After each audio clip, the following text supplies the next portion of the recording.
Hey guys, Justin here, 9 Pound Hammer. Now this is not a bash video or anything like that, but I bought 3 radios from Truck CB Sales. I'm not going to get into detail. Y'all either know him or you don't know him. But bought lots of transmitters and stuff. Now I never asked for, there's always mods offered. I always know. So all I want is the radio, brand new in the box, sent to me. And he's like, and this specific place, what he does is he'll set the carrier.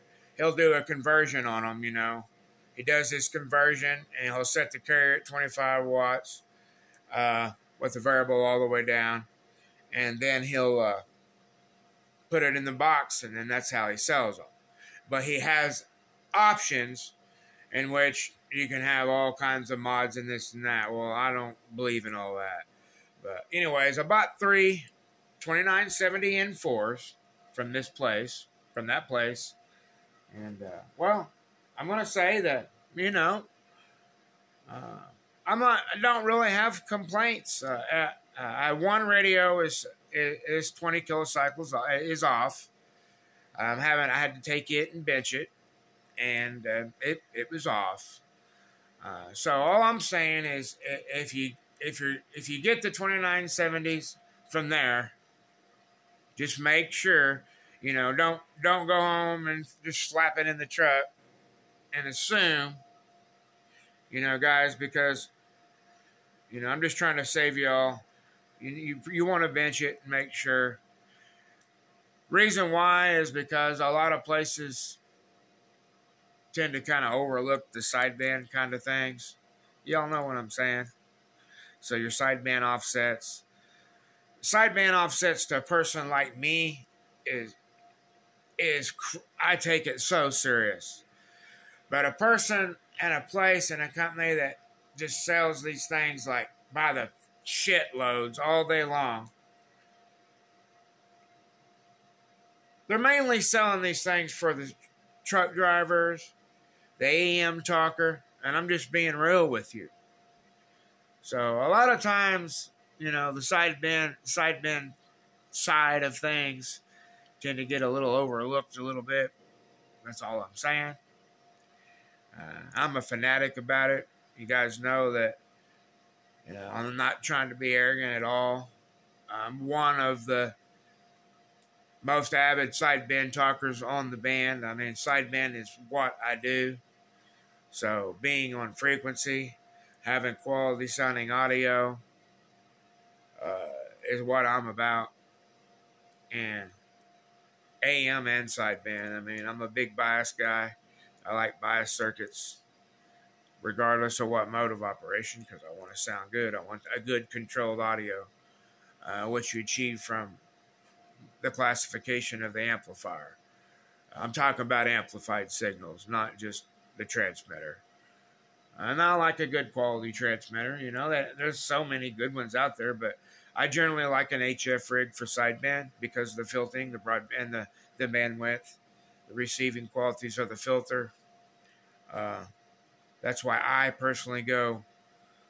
I have all types of transceivers, and I love the old school stuff. And don't get me wrong, like my Unit Washingtons and my Adams and a lot of my sideband transmitters have an incredible receiver.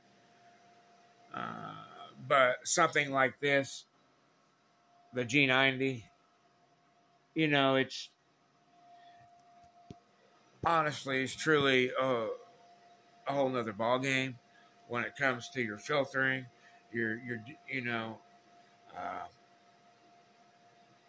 the processing and the audio. Yeah, people can say what they want to say about China's this, China's that, but they build a damn good transmitter, guys. I'm telling you right now. You guys that talk sideband and HF and FM, y'all better start looking more into these G90s, and because the G90 is a badass radio. I'm telling you guys, for sideband, you can get the updated desk mic, which I'm getting. I haven't got yet. I'm talking on this. I'm talking on this, and the way everything's put together here, it just sounds good and sounds really good. And I'm the type of guy that, I've got a desk mic coming, and I also have another one. I have another one for it. Don't get me wrong. I like running these mics and having different, better, but this sounds so good and just does the job, and it's convenient. It's got all, I can, you know what I'm saying? I can band switch and stuff with just my hand.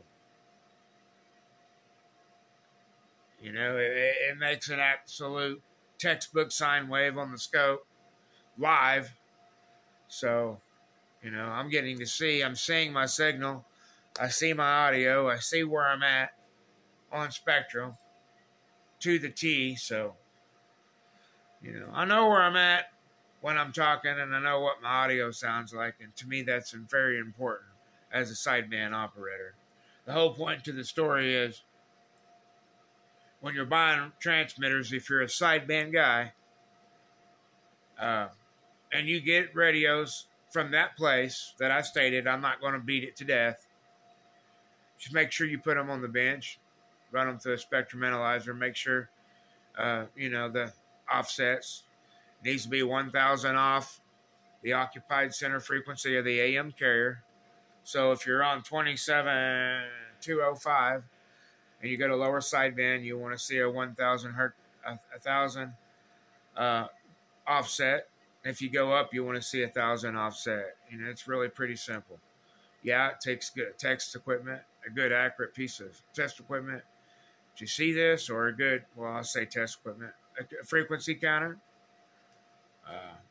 But that's what you're looking for. And, you don't want them to be off a whole lot on sideband. You'll start to get around that. You start getting involved with the Mickey Mouse Club. You don't want to be part of the Mickey Mouse Club, friends. There's a lot of Mickey Mouse Club people running around, and I just don't want to be one of them. I like having a decent sounding transmitter. I'm running a little bit more of an aggressive output stage right now, so I will openly say that I'm a little bit rough on the audio, what I would consider a little bit on the rougher side.